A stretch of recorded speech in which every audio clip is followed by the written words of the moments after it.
Sa isang bansang puno ng ingay ng politika at kontrobersya, sino ang nagsasabi ng totoo? Sino ang nasa panig ng bayan? Welcome to Bayang Pinas, ang news channel na hindi takot maglatag ng katotohanan. Dito, pinag-uusapan natin ang mga isyong may kinalaman sa kinabukasan mo, politika, pamahalaan at ang tunay na kalagayan ng ating bansa. Hindi kami bayad, hindi kami bulag. Sa Bayang Pinas, ang boses ng mamamayan ang tunay na headline. Kaya kung sawang-sawa ka na sa mga baluktot na impormasyon at scripted na kwento, dito ka na. Dito sa Bayang Pinas, tayo ang bantay at boses ng bayan. Kung gusto mong manatiling mulat at informed, don't forget to like, share, and most importantly, subscribe dahil sa panahon ngayon, ang kaalaman ay kapangyarihan. Ito ang Bayang Pinas, balitang totoo, pusong makabayan para sa sambayanang Pilipino. Tara na't alamin ang tunay na balita. Ali. Oo. Mga ano sila, nagma cum laude. Nagma, di ba meron yung ano, yung magna cum laude. Ito, nagma cum laude. Alam niyo yun, nagma cum laude? Ay, hindi niyo ba alam? Nagma marunong. Meron silang ganyan laging ano eksena sa buhay nila, yung nagmamarunong. Ano po naging sadya niyo sa office niya? Meron po kasing problem yung terrace ni Senator Erwin na binabaha po siya, lalo po pag umuulan. So, ako po yung na-refer na contractor nung staff niya na kung pwede po tingnan namin gawa ng solusyon and mag-suggest po kami sa kanya. Yes, Mr. Chair. Oh, tingnan mo, nasira na lahat si Jinggoy at saka si Villanueva, yung pala si Erwin Tulfo ang pinuntahan. Gago! Alam niyo kung bakit? Sabi ko nga sa inyo, nagma cum laude yan eh. Nagmagaling siya eh. May bumulong sa kanya na may CCTV. Inassume niya na kaagad, konektado yun sa revelasyon doon sa kamera. Inassume niya kaagad. Eh yung pala, mamaya sasabihin ni Lacson, hindi niya pa pala nakikita yung CCTV. Gago! In the first place, Lacson, hindi mo pa pala nakikita yung CCTV. Why did you mention it during the time na binabatikos ng kamera yung mga kasamahan mo? Gago! Of Senator Estrada. With the permission of His Senator. name has been mentioned. I think we owe it to him. No? Mr. Chair, the only time that I learned of the Double J construction was through a staff of mine na recommended me this group to fix my veranda on the 5th floor, Mr. Chair. But when upon learning her name was mentioned by Engineer Bryce, we immediately requested to cancel all contracts with WJ, where I specifically ordered to terminate our office refurbishment project with WJ. And also, that was on September 9, Mr. Chair. And then on September 11, I issued another memo asking for an incident report to all concerned employees, specifically the friend of the Double J Construction, Mina Jose. And on September 18th, I passed an internal policy for gate pass and visitors pass requests na wala po muna kami natanggapin ng mga bisita because of that. Mr. Chair, this representation is willing to submit all the documents. The memo stated dated September 9, memo September 11, memo on September 18, and of course the drawing submitted by Ms. Mina Jose for the refurbishment of my veranda on the 5th floor.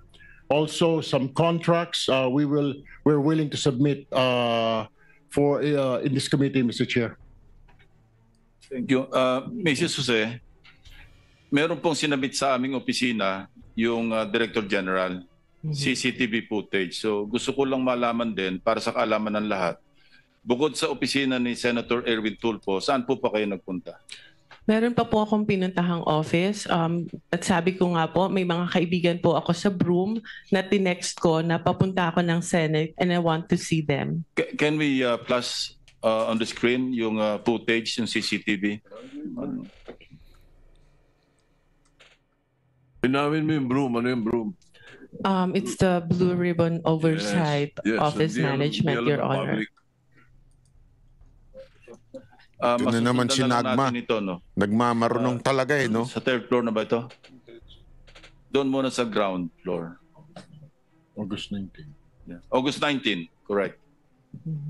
Sige po, habang tinitingnan nyo, kayo na yung magkakwento kung ano yung flow ng events nung kayo dumalaw dito. Anong Okay, oras? so from Okay. the lobby po, nagsabi po ako na I have a permit to enter the Senate, and then tinanong po yung pangalan ko, hinanap po nila sa computer, and then nung na-confirm po nila, sabi nila, umakyat ka na sa second floor, doon ka mag-register. So pag akyat po, nakikita nyo po, meron pong separate na bag and body scanner where yung mga guests po dapat mag-pass through muna doon. After po noon, pupunta po sa logbook area, ilalag nyo po yung pangalan nyo, yung phone number nyo, taga saan kayo, and kung saang office kayo pupunta. And hitingnan po kami ng ID to verify kung kami po talaga yung nasa list. And that's what I did, Your Honors. Ito po, sa third, yan na yung pumunta kayo sa Broome, di ba? Yes Sige, po. sige, tuloy nyo lang. Yeah, so dahil nga po nakita ko na yung elevator is cramped and dalawa lang po yung para sa mga senators, isa lang po yung sa guests, and natatakot ako na pumasok sa cramped elevator because I don't have my mask. I took the stairs po. And dumaan po ako kay Beng. Inuna ko po muna siya dahil sa totoo lang po, nakiusap po ako sa kanyang mag-prepare or mag-print ng sample proposal na attempt ko po sanang i-present kay Senator Erwin. So dumaan po ako doon briefly. Nagpicture pa nga po kami, and I texted my other friend sa Broome who was at that time in the session hall to tell her na, hey, nandito na ako. So after po noon, umakyat na ako dahil nagagalit na po sa akin yung staff ni Senator. Bakit daw po ang tagal ko?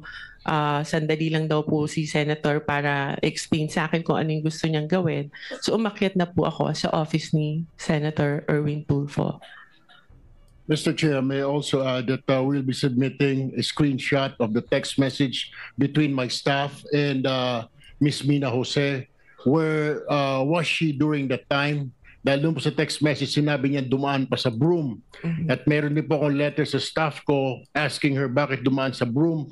Parang ginamit po yung aming opisina na makapasyal siya sa Broome, wala naman po sa agenda. Hindi rin po niya minensyon na may kilala po siya dito sa Senate, dyan sa Broome, sa Blue Ribbon. So, in other words, Mr. Chair, parang nagamit po yung opisina ko para dumaan po siya sa Broome kung ano man yung kanyang business doon, Mr. Chair. My apologies, Your Honor, if that appeared that way. It was just my intention to see my friends, especially when I heard that Beng has Siyempre, magagalit si Erwin noon. Oh. is suffering from cancer, and I haven't seen her in a long time. So I thought it was an opportunity for me to also visit her. Mr. Chair, the question is, you should have told us na may kaibigan ka under investigation. My staff even asked me, Mr. Galit na Chair, if galit. you would remember and you lied. Galit na galit. Sinabi namin, baka ikaw sabit ka dito sa flood control. Wala po kami, hindi po kami sabit dyan. Ang mga project ko, 30 million. Do you remember that? You were asked, Ms. Jose. Yes, Your Honor, because I am of honest belief na wala po talaga kami. You were not, bakit nababanggit ang pangalan mo dito ngayon? Meron ka palang kinalaman dyan sa mga proyekto sa Bulacan na yan. Why did you tell us straight up? Galit na galit na. And had you thought, nadamay tuloy siya. Galit na galit na. gago! Galit na galit na yung senador. Kasi naman, ba't mo nang binanggit yung pangalan? Ikaw talaga, na meron kang sabit sa mga project sa Bulacan, we wouldn't have let you step in the Senate. Mr. Jose. Your Honor, prior to the text message that was shared by Bryce, nagulat po talaga ako dahil wala po kaming pinasukang project. We never joined any bidding. Ayun, tama naman eh. Nakikita nyo dito yung picture? Ha? Sinasabi ni Erwin, kasangkot ka pala eh. Kasi tinanong daw muna. Kasi, tandaan ninyo ha, at bago lang yan, nangyari yung CCTV na yan. Kasi kakaupo lang senador ni Erwin eh. At issue na yung flood control. So tama si Erwin na tinanong niya. Tinanong niya itong babae, sandali, bago kita kunin, naaayos itong opisina ko. And ako, personally, alam ko. Kasi may nagsabi sa akin na talagang under renovation yung opisina ni Erwin. So, sabi ni Erwin, tinanong niya daw tong babae na ito. Shh, meron ka bang ganito? Ang sagot ni babae, wala. Malinis ang record ko. Tanungin kita, kung may utak ka, ha? Kung may utak ka, kung ikaw alam mo sabit ka, kung alam mo may problema ka, pupunta ka pa ba sa Senado para ipipresenta mo yung sarili mong gumawa ng proyekto dyan? Di ba hindi? Kasi common sense.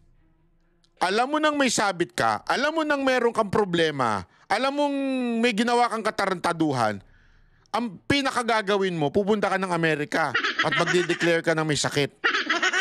Tama, mali? Iiwas ka na. Hindi ka pupunta sa Senado para humarap. So tama rin yung sagot ni babae. Na sinasabi niya, sandali, wala talaga akong alam. Kaya nga nagulat ako nung sinabi ni Bryce Hernandez na kasangkot pala ako. Alam mo, itong si Bryce Hernandez, papatunayan natin na sobrang sinungaling talaga. Sobra-sobra sagad sa buto ang kasinungalingan nitong animal na to. Sobra. O, ituloy natin to. Mr. Submitted Chair, any documents? hindi nga po Mr. Chair, sinasabi para lumalabas na isa ka sa conduit, isa ka sa mga sabit na nagdala ng pera, something to that effect. Hindi ko naman sinasabi na kasama ka sa proyekto, pero sabit ka sa problema sa flood control. You should have told us. You should have informed my staff na pumunta ka rito. Galit na galit to. Gustong manakit to. Andali. Ikaw naman kita mo na nga pinagsinungalingan yung Ali. Ididiin mo pa sinungaling na nga si Bryce Una ako, how hard is that to say? Pakisabi kay Senator, dadaanan ko muna yung kaibigan ko sa Broome na may sakit na cancer. Why didn't you do that, Ms. Jose, Mr. Chair? Your Honor, I don't think Senator Erwin is privy to the conversation with the staff Yes, to yeah. whom I have mentioned before. Senator this- Erwin, please no. I think si Bryce was the one who made that assertion, Yes, Your Honor. implying Tinan mo. Pati si Lacson, alam niya si Bryce ang may kay katarantaduhan Ito naman si Erwin, porkit nabanggit lang yung pangalan mo, pikon na pikong ka na. Hindi ka naman tinuturo. Ang linaw naman na sinabi ni Ateng. Masyado ka namang naging defensive. Huwag masyadong defensive. Hindi porket close ka kay Martin Romualdez, kailangan mo maging defensive. Ayan, nasabi ko sa'yo, huwag ka nagdidikit dun Dikit ka ng dikit dun Ayan tuloy ko ano napabibintangan sa'yo. that WJ/Beng Ramos magdadala ng obligation. Can you clarify that? Ano yung obligation na sinasabi mo? Yun po yung yung sa proponent po nung project na ibinigay po ni Boss Henry sa kanya. At yung regarding naman po dun sa pagdadala ng obligasyon, meron po akong follow-up na magpapatunay na What exactly did you mean when you said nung ka sa house, yung obligasyon? Ano yung obligation na yon? Pera? pera Para po. kanino? Lagay? Ano yung context ng obligation? Pera po siya para sa proponent. Ano yung sabihin? Lagay para sa proponent? Yung advance po. Opo. Advance para yung sa parang proponent? bayad po para dahil nakuha niya yung project na yun. Mrs. Jose? Your Honor, I don't know what he was talking about because the context of that message is about giving him documents for a supposed po dahil hindi natuloy na joint venture. If I may, Your Honor, in my affidavit, Wait for a while. And pag sinabi mong proponent, you were directly linking Senator Jinggoy, di ba? as the proponent. Ay, hindi Kasi po. minention mo yung Beng Ramos na sinabi mo, stop siya ni Senator Jinggoy. So Yes. that was the implication. Pag sinabi mong magpapadala o ipapadala yung obligation, So, alinaw niya, no? Di ba? Dito, sabi ko nga, napakasinungaling nito ni Bryce. In-implicate niya kagad na hindi niya sinabing direkta. Kasi gusto niyang makalusot doon sa yung palusutan ng mga may kabit. Alam mo yun? Oh, wala naman ako sinabi. Hindi, yung mga ganun ba? Pero sa totoo lang, yun din ang ibig sabihin nun. Kasi in-implicate niya na meron dinala itong babae na ito doon kay Beng Ramos. At si Beng Ramos, sinabi niya, ay staff ni Jingo Estrada. So, without saying directly na itong babae na ito ay magdadala ng pera dito kay Jingo Estrada. Kasi nga, bakit pumunta kay Jinggoy? Kasi nga, sinabi niya si Beng ay empleyado. So doon, ang linaw, without saying it, para hindi ka makaligtas ka sa batas in the future for libel or whatsoever, in-imply mo na lang. Hindi, doon sa empleyado ni Jinggoy. Alangan naman, empleyado ni Jinggoy, pero ang kumurap, ibang senador. It's really obvious kung sino yung pinatutukuyan mong tumanggap nun.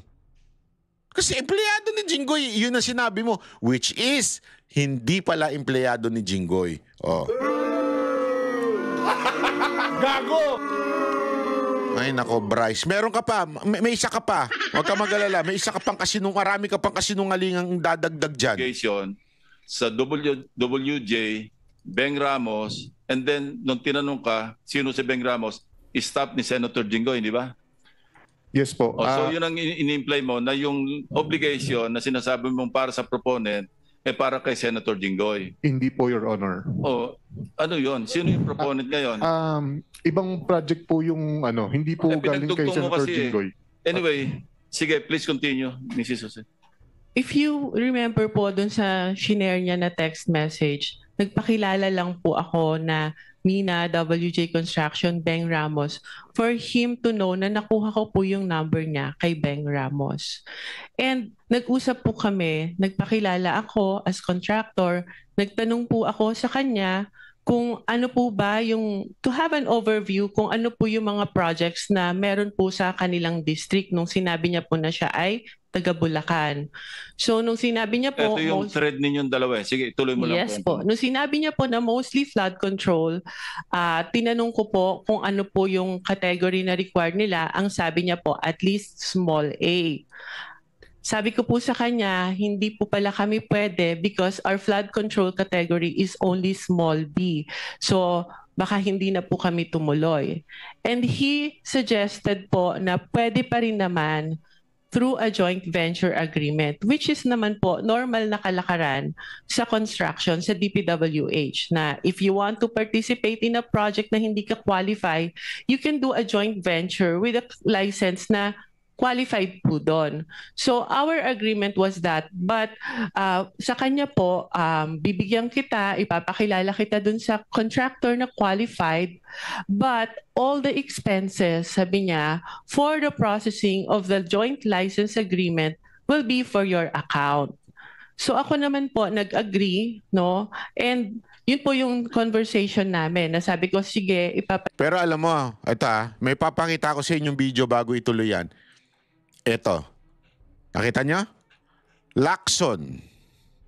WJ Construction employees seen delivering kickbacks in Senate. Pero hindi niya pa nakikita yung CCTV dito. Pero in-imply na ni Lacson. Hindi po ako nagsabi. Inquirer. Ayan, inquirer.net. In-imply na ni Lacson na she was delivering kickbacks in Senate. So, Lacson, wag ka magmalinis. Kasama ka sa nag-i-imply nung una. Parinig natin ito yung interview niya. Ito yung after nung, kita nyo, 7 days before. Yan po yung after magkaroon ng pagdinig sa kamera. Okay, play natin. Ay. Sabi ko na nga, unmute eh. O yan. Pasok. As we speak, meron kaming video footage ng CCTV footage na dumalaw dito talaga yung WJ. Ang pangalan niya Mina, no? Ipapatawag namin yon. Kasi tatanungin namin, although may idea kami kung saan siya nagpunta rito, kaninong opisina ang dinalaw niya, pero ipapatawag namin para malaman natin kung kanino siya nagpunta, kaninong office at sino yung kinausap niya para maliwanag whether or not staff ng Blue Ribbon yung pinuntahan o legislator yung pinuntahan, edi magpaliwanag yung kapwa senador kung siya ay napuntahan. Bakit nagpunta rito yung WJ? Papasupin ako yung yung in charge sa CCTV rito para siya yung mag-testify na actually on this date, at this time. Kung saan pumunta. Ito yung makita naman sa CCTV yun eh.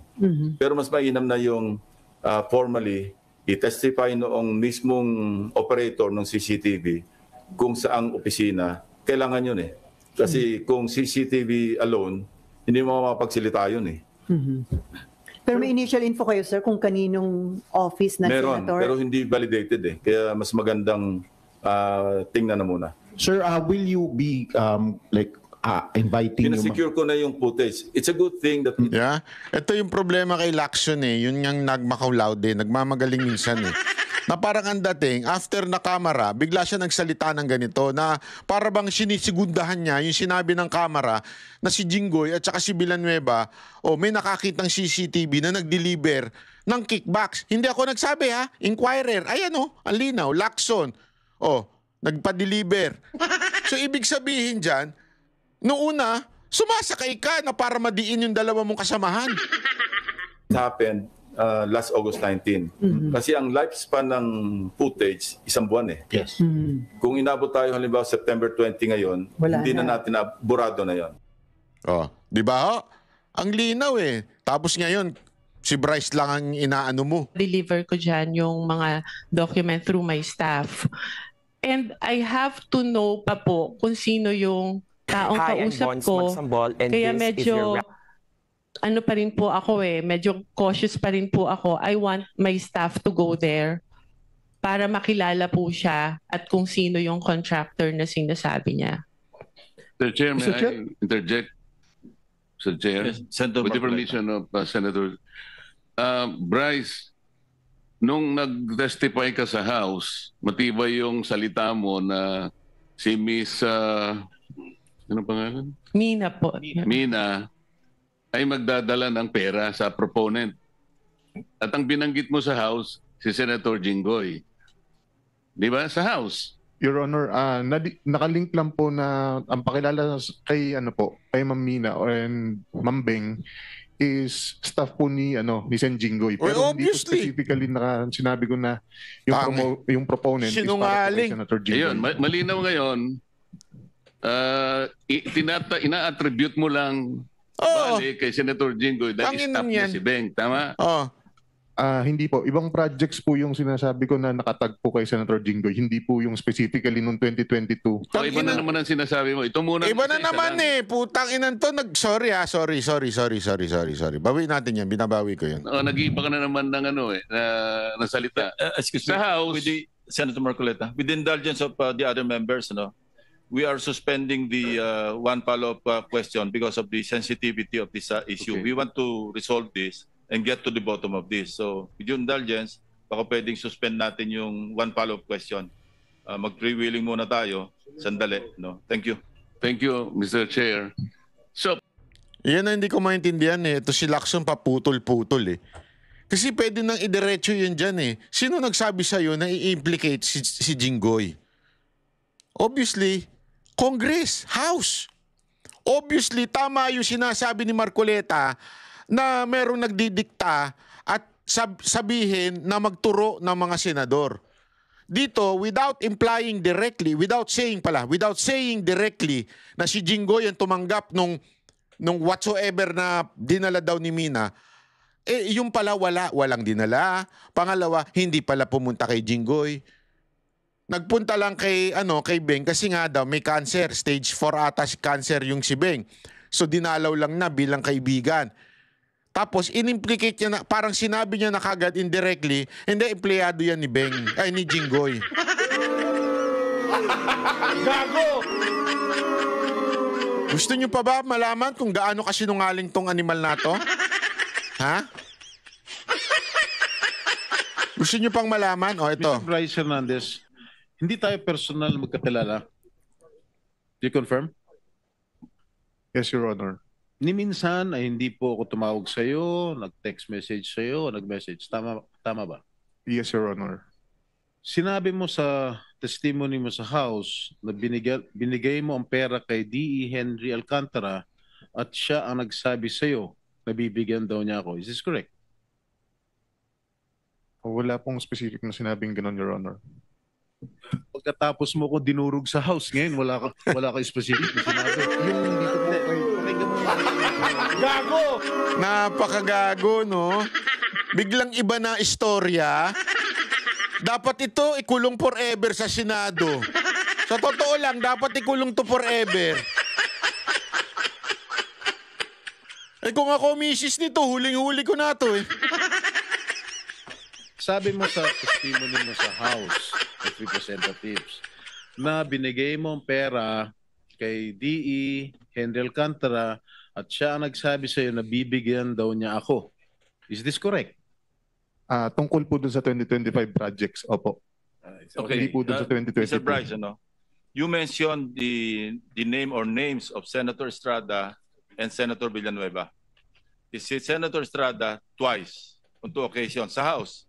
Yes po. One, 10:40 a.m. Sinabi mo, Senator Jinggoy Estrada and Senator Villanueva with a list of projects. I remember that. Yes po. And then on another occasion, 12:50 p.m., yun na yung pinakita mo yung screenshots na walang kahulugan sa ngayon, lumalabas. Yung kay WJ, kay D. Alcantara, tapos nilink mo kay si Beng Ramos, nilink mo kay Senator. Cleared na yon. Yes. Cleared na yon. Actually, regarding po doon, Your Honor, meron po akong follow-up na text message po na nag-confirm na nagdala po it's either Ma'am Beng or Ma'am Mina sa office. Dinala po doon sa administrative officer namin noong time na yon. Meron po akong text message na yun. Galing po sa Chief of Staff ni Boss Henry Alcantara. Kinonfirm po na nakapagdala na ng obligasyon sa office. Do you have that? Yes, I have po, Your Honor. So that's related to the WJ. Yes po, Your Honor. Nagdala ng pera. Can you show that? Yes. Or, sige, basahin mo nga. Page. Kaninong office yun? Kaninong office? Ito po yung text message sa akin nung staff po ni Boss Henry. Sinong staff yan? Carlo Rivera po. Carlo Rivera. Sige, pakita na sa screen. Sige po. Nandito ba si Rivera? Andito? Hindi ko po napansin, parang wala po. Baka pwedeng paimbita, Mr. Chairman. We will.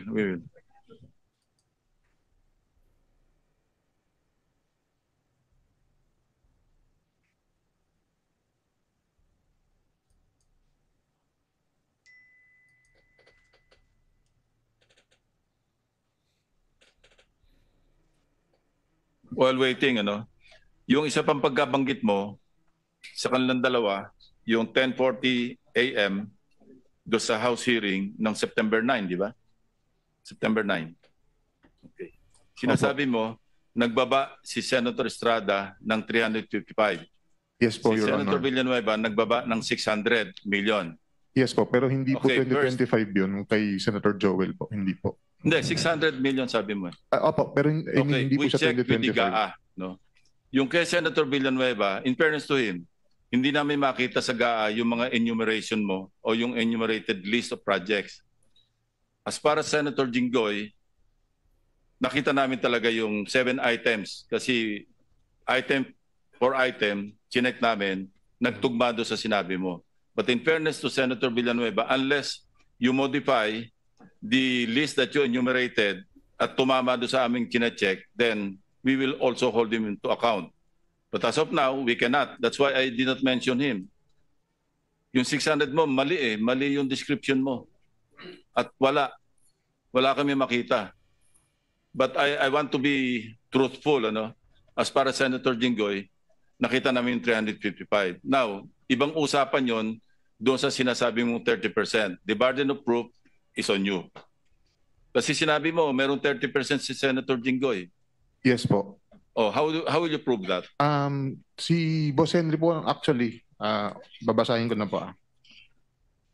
Okay na ba yung screenshot niya? Oh, sige. Pakilabas mo muna yung screenshot.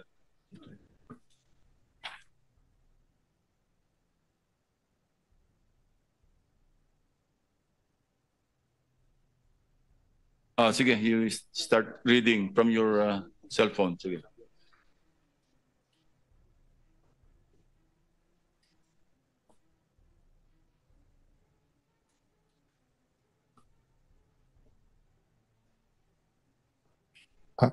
Hindi mabasa yung green, basahin mo na lang dyan. Ito po, ang i-highlight na lang po natin, Your Honor. December 16, 2022, 11:20 in the morning, nag-message po ang staff sa akin ni Boss Henry, si Engineer Carlo Rivera po. Ito po ang message niya. Boss, good day, M. Nakuha ko na po pala kay AO, which is Administrative Officer, yung pinadala nila Mambeng Ramos. Yun po. Yun. And Opo. then? Iba na po ito eh. Ito pala. Good day, may bidding ba tayo? Nagtanong po ako sa kanya. Ang sabi niya po, wala pong bidding today, Monday po ulit bidding natin. Tapos nag-message po siya ulit ng December 16, 2022, 3:26 p.m. Nandito po si Kuya Sani. Papasabay ko na din po ba yung kay Beng Ramos? Sabi ko, okay, sige, pakipasabay na. Anong context yan?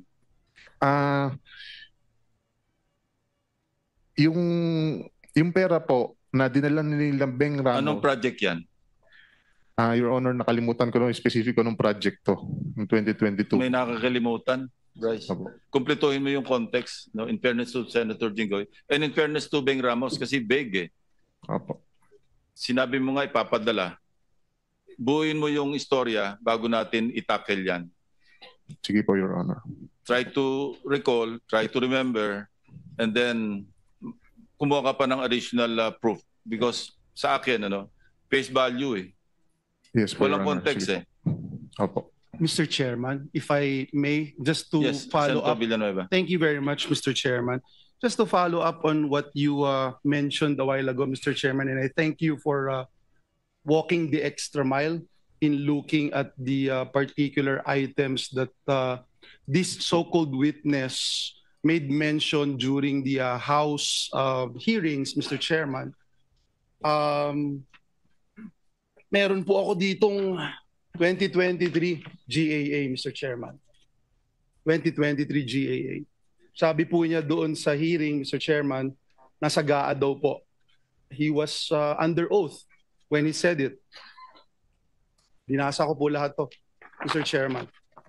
Actually, nagpunta pa ho ako sa 2024 tsaka 2022. Actually, he mentioned 2023, hindi ba? Opo, tama po kayo, Mr. Chairman. So, mamaya habang break po tayo, at I will not, I wanted to appeal sana to my dear colleagues if I can ask questions dahil grabe ho yung ginawa sa atin. Pero Mr. Meron ka Chairman, naman dito kasi last kang dumating. So you're number 13 after Senator Gatchalian, Senator De La Rosa, and then ikaw na. Opo, So after Mr. lunch, Chairman. after our lunch Yes. break, you can have your time. Mr. Chairman, just to point out, Senator, go pa Mr. pala. Chairman, just to point out po, Mr. Chairman, few seconds lang. Mr. Chairman, ito yung 2023. Pwede ho ba ibigay natin kay Bryce ngayon, Mr. Chairman? Hanapin niya po dito yung sinasabi niya doon sa House na nandito yung binabanggit niya na may flood control project si Joel Villanueva. If we can, Mr. Chairman, that's Yeah, okay. but later, we'll leave you your time, your 5 minutes. Thank you. After the break. Senator, ikaw pa, no? Yes, thank you, Mr. Chair. I just 2 minutes and 31 I'll seconds. just wrap up. For the information of our of the committee, yung sinasabi po ni Bryce, December 16 of 2022, I have not participated in any budget process for the projects for 2022, and that is very, very clear. All right. Engineer Alcantara,